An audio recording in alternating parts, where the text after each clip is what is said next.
Kilat News Updates. Mga balita ngayon, sundalo natagpo ang patay sa loob ng barracks sa Maguindanao del Norte.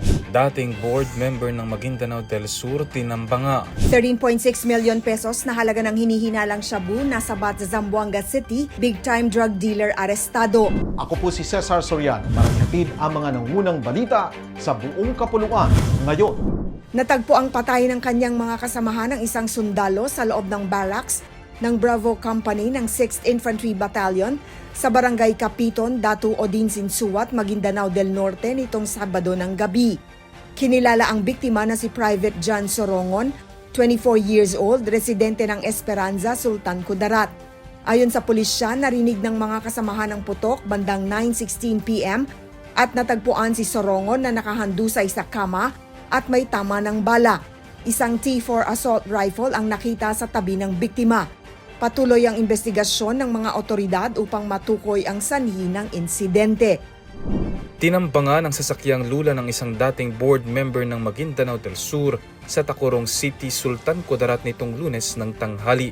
Sa inisyal na investigasyon ng pulisya, sakay si Taharudin Frank Mlok ng kanyang sasakyan nang pagbabarilin nito ng hindi patukoy ng mga sospek.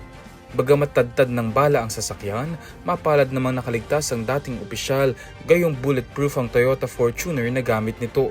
Patuloy ang investigasyon ng PNP upang matukoy ang mga responsable at ang motibo sa likod ng pananamba.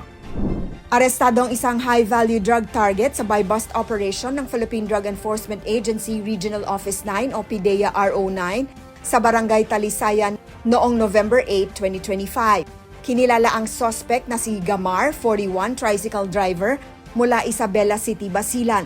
Nasamsam mula sa kanya ang 2 kilo ng hinihinalang shabu na nagkakahalaga ng 13.6 million pesos.